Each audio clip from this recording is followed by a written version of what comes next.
All right, Maria, we're 3 weeks away from the NBA draft and the anticipation is building. But I think it's interesting because sometimes where you are when you hear that the Atlanta Hawks actually received that number one pick, which was about a month ago, and where you might be now are two totally different places. And who knows, maybe 3 weeks from now, you'll feel a little bit differently as well. But what is your position on what the Hawks should do with that number one pick as we're 3 weeks away from the draft? And has your position changed since they got that pick nearly a month ago, especially with all these trade rumors swirling? Yeah, I mean, I think at first I would have told you, yes, stay at that number one pick just because it doesn't happen very often, especially for the Hawks. We were all so surprised they had a 3% chance at getting the number one spot. And it was just Yeah. this crazy event. And we've talked about it in the past. There's not a clear consensus number one. Even who everyone thought would be the number one player taken off the board has shifted a little bit. It's not SAR like everyone thought. It could be, but it could not be. So there are different moving parts when it comes to that top pick. So I would have said stay there because you get a guy that maybe works out and is fantastic. And again, you're going to find talent in the draft for sure, but there is not a clear number one overall pick. We've been saying that ever since they got it. We were like, okay, this of all years, they get it. What? But I think they have so many other things to figure out before that, which is crazy because yes, you said time is ticking down, but if there was ever a time to make a big trade, a big move, whether that's throw some draft picks in there, whatever, that is what the Hawks should do, and they should do it now. Do I think that this front office will do that? I don't know. I mean, I really don't. There's nothing that tells me that they will, although I do believe that this would be a really good opportunity to make a blockbuster trade here. Yeah. Wow, man. I think that the Hawks should stand pat, and that hasn't changed for me. As a matter of fact, as it get closer to the draft, I think Alex Sarr, makes the most sense because I feel like the foundation of wherever they go, wherever they decide to go, as far as the direction of this organization, whether they keep Trae, keep Dejounte, trade Dejounte, I feel like the Clint Capella has to be replaced, and there's no shade towards him. I feel like a 7-foot athletic big man has the opportunity to make a bigger impact in his rookie year than say Zachary Rissachir. That's the person that the Hawks were had flew out. And Quinn Snyder and all of them, everybody was out there, checking him out and seeing what he was doing in the playoffs overseas. So, because this is such a wing heavy league, like that takes time. It takes time for those guys, unless they're just an absolute dog, like an Anthony Edwards or type, right? And even it took him a couple years to kind of, come into, hey, yeah, he's the number. He was definitely the right number one pick. Yeah, 3 years later, everybody said that. So I feel like they need to go get that big, get an athletic big, and he's a guy that can kind of do not only do pick and roll, and he can do some pick and pop situations as well. Because when Trae was cooking, like he had that pick and roll going, like he had a big that can move and run up and be a rim runner and everything like that. They kind of fluctuated between Clint and John Collins. So I feel like this makes all the sense in the world, regardless of where they're going.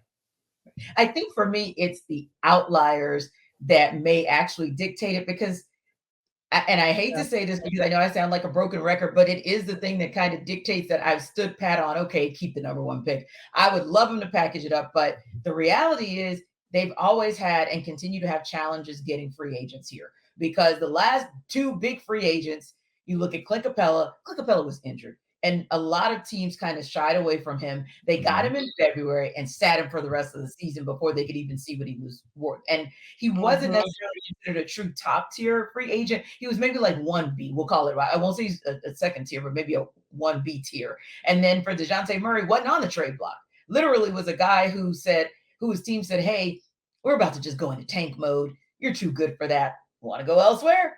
And it just kind of worked out because of the relationships built between Landry Fields, the Spurs, et cetera, et cetera. So I'm not sure that there's a free agent that they actually need that they can actually get because that free agent will be willing to come here. I think the other thing is no matter what the Hawks try to do these days, it seems like they simply cannot get a trade partner. Think about, I think 1, 2, or all three of us were banging the drums for Derek White, OG Anunoby, and Pascal Siakam to name three that end up with teams one of which is in the conference finals. Oh, excuse me, the NBA finals. The other two in the conference finals. So my point being, they can never get the trade partners, whether it's a 2-way, 3-team, or 4-team trade, to get who they want. So I'm not sure I'm not sure they're going to be able to do anything with that number one pick, because I don't know that they're going to do that and be able to pull that off. And the third thing and final thing on that piece was, I don't think with some of the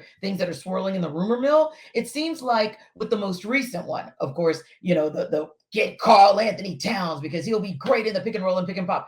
Well, when you look at the terms of the alleged trade, oh my God, the Timberwolves would walk away like the daggone Mavericks. They'll be the winners. They'll walk away like the Spurs. They'll be the winners. The reality is the Hawks aren't yet getting a trade that looks good for the Hawks. It seems so lopsided, yeah.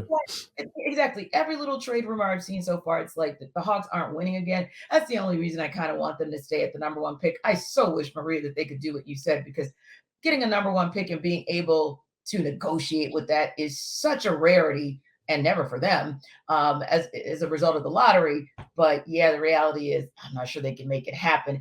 But Trae Young seems to maybe think otherwise. Maybe, Maria, we should expect the unexpected nowadays, according to his tweet. That's exactly what we should do. What do you think trade means, and what for you might be something unexpected for this Hawks team this season? A trade, and I'm saying it because I'm a dreamer and make him better. Yeah, I mean, literally, that's why I'm saying it, because not only do I think that it's probably not going to happen, but I'm a dreamer and I want it to happen, because I also believe that unless they make significant, like we've talked about at length, unless they make significant changes to this roster, Trae is out of here. And he has dropped little nuggets here and there, whatever you want to call them, that he's frustrated, that he's annoyed, that he wants to win now, which has never changed. He's always wanted to win. So that's nothing new. He's just vocalizing it a little bit more, I think, these days on social media. He said, expect the unexpected.